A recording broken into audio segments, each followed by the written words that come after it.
Let's talk about Russell Wilson replacement, because this is a topic that Broncos country is pretty split on. And in my eyes, there are two camps, right? You've got the first camp, which is, or the first question I should say, which is, will Russell Wilson return in 2024, right? Versus, do you want Russell Wilson to return in 2024? And those are two very different questions, right? Whether you want him to or whether you think he will.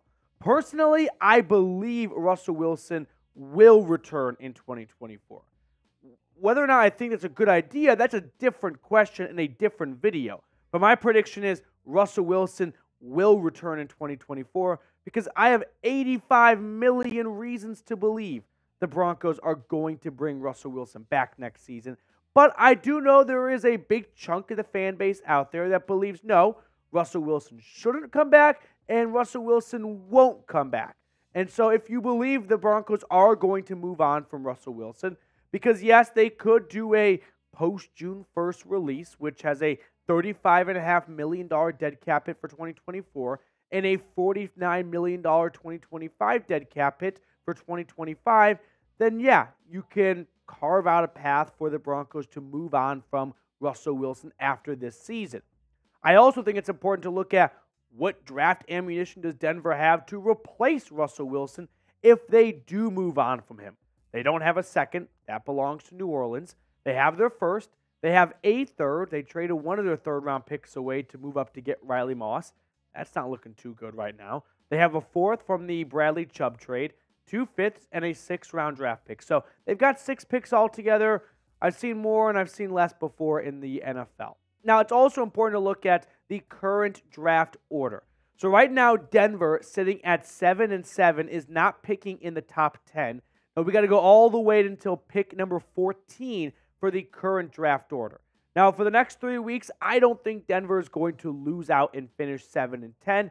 If they were to, they would pick right around 9 through 12-ish. At worst case, I think Denver goes 1-2 in this next stretch, and that is absolute worst case scenario, and that would get them to 8-9 to finish the year, and that's going to have you pick between 11 to 15-ish, give or take.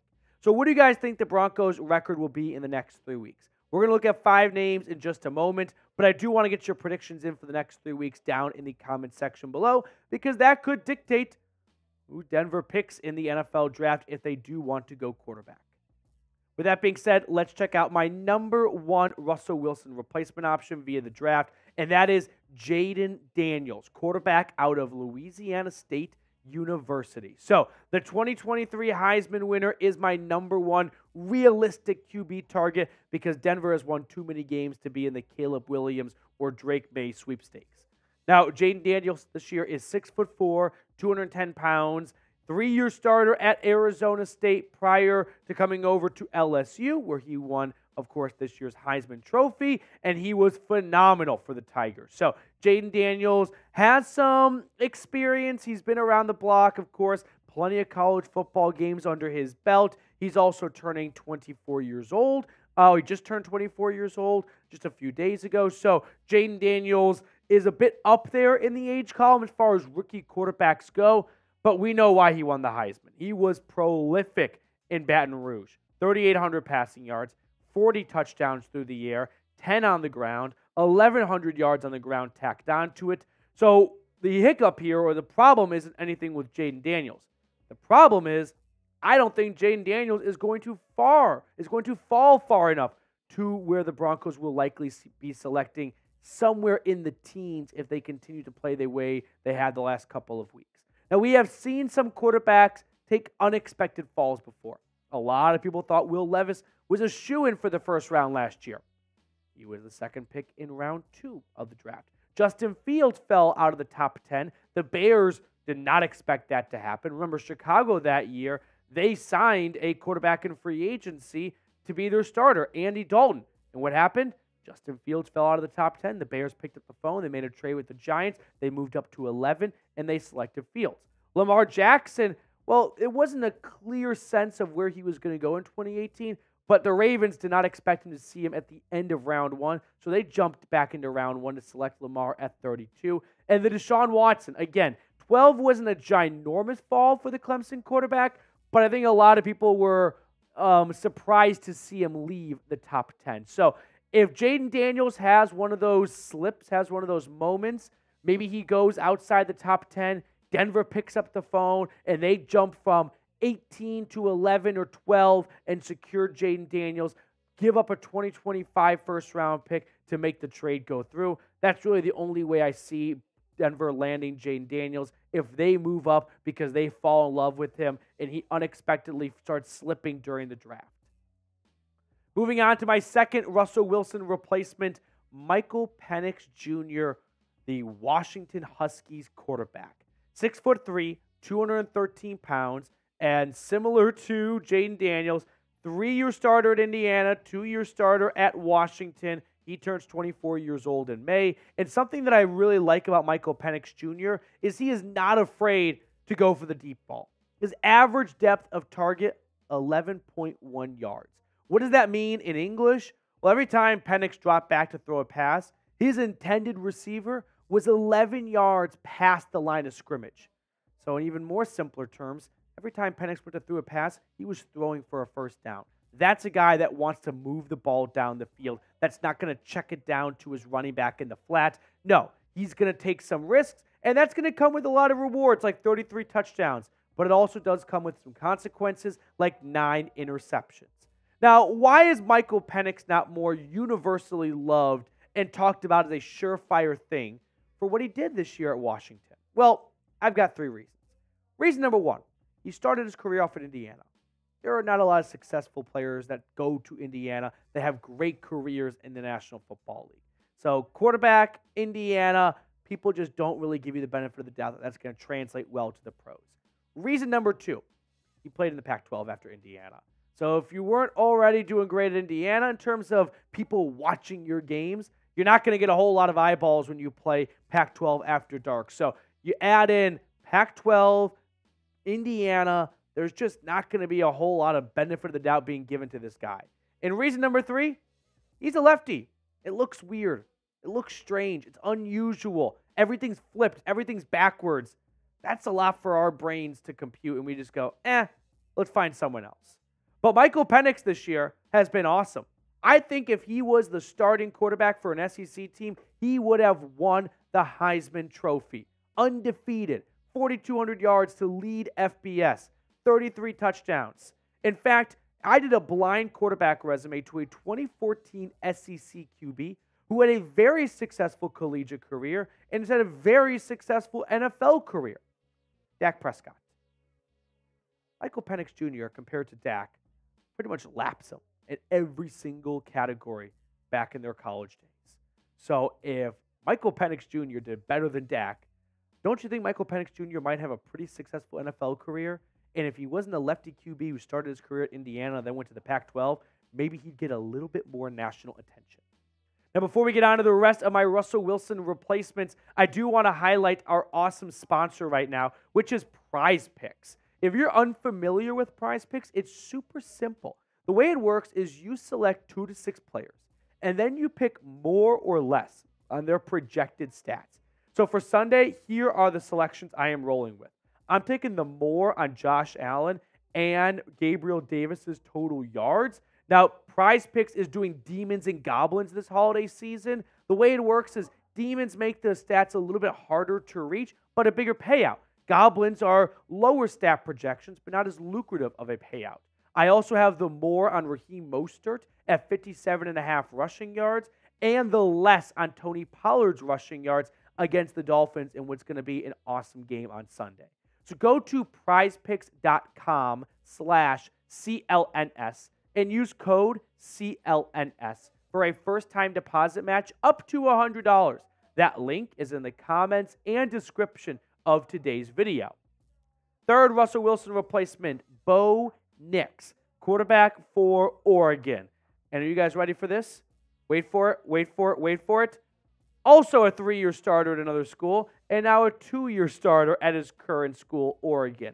Now, Bo Nix turns 24 years old in February, so he's also a bit of an older cat. 6'2", 217 pounds. But the big difference in my eyes between Nix and Penix, it's not righty versus lefty. It's that Michael Penix's average depth of target was 11.1 yards.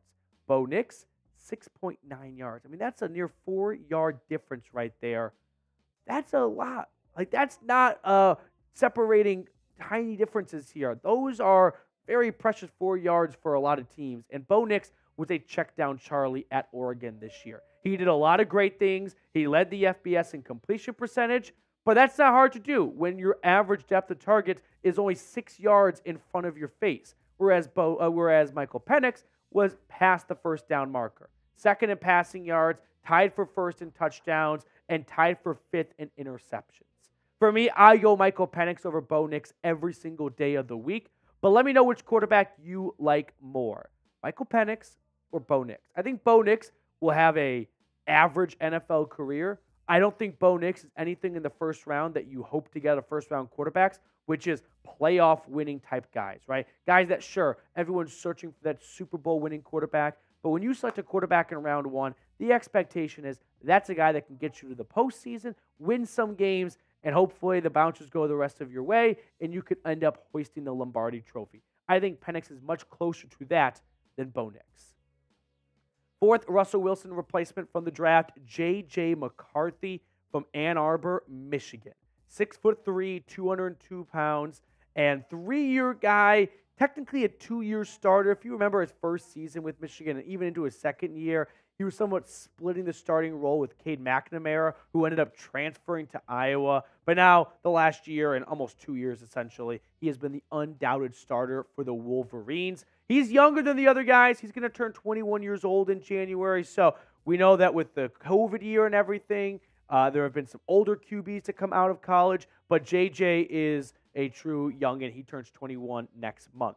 Now, this season for the Wolverines, a lot of really good things. 74% completion percentage, so very accurate with the football. 2,600 yards, not seeing that big deep ball factor out of number 9. He's also got a decent leg, 57 carries for 146 yards. Maybe decent's doing him a little bit too much credit, but he's mobile. I mean, he's not going to be some stiff in the pocket. He can move around. He can extend plays with his legs, and 22 total touchdowns on the year. Personally, I'm not a big JJ McCarthy guy. When JJ McCarthy didn't throw a single pass in the second half against Penn State, that made me really nervous about what can he do in the NFL if you need to get into a situation where you got to ask your quarterback to throw it 30, 40, maybe even 50 times. Is JJ designed like that? I don't think so. Can JJ be good in the NFL? Yeah, I think he's got a good chance of that. But is he someone I want to see Denver target in the first round of the draft? No. If JJ maybe falls out of round 1 and Denver finds him in round 3, because every year or so there seems to be a quarterback or two that slips a lot more than people anticipate, yeah, I can get behind a third-round flyer on JJ to see if he's got anything. But when you take someone in round 1, there are serious and high expectations for them, and I don't think JJ can meet those expectations in the next level. Fifth and final Russell Wilson replacement, it's Baker. Listen, guys, there are just no real good free agent quarterbacks this year. I fully expect Kirk Cousins to get re-signed by the Minnesota Vikings, and then that leaves Baker as the next guy. I don't see Denver signing a quarterback. If you move on from Russell Wilson, just think from a business standpoint, what an epic disaster that would be to have $85 million flushed down the toilet and then go out and spend more money in free agency on another quarterback. This one just doesn't seem very likely to me, whether it's Baker or someone else, but I at least wanted to present you guys with what the free agent quarterback pool looks like, and it's not looking great. Baker this year, he has done really well, though, for Tampa. I mean, compared to his 2 previous years between Cleveland, Carolina, and with the Rams, he has really turned his career around with Todd Bowles down in Tampa Bay. But I don't think Baker is a legit Russell Wilson replacement option.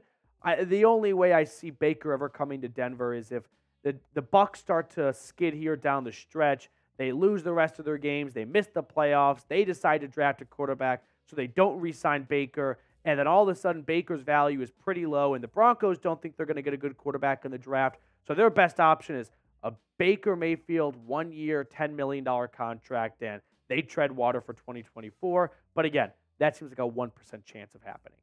Now, before we get on out of here, let me pose this final question to you. Will Russell Wilson start in 2024? I think Russell Wilson's returning in 2024. Now, he's definitely going to have a much bigger competition in camp compared to this past year with Jarrett Stidham and Ben DiNucci. So I think he ultimately will return in 2024 and probably be the week 1 starter. Will he start the rest of the year? That remains to be seen.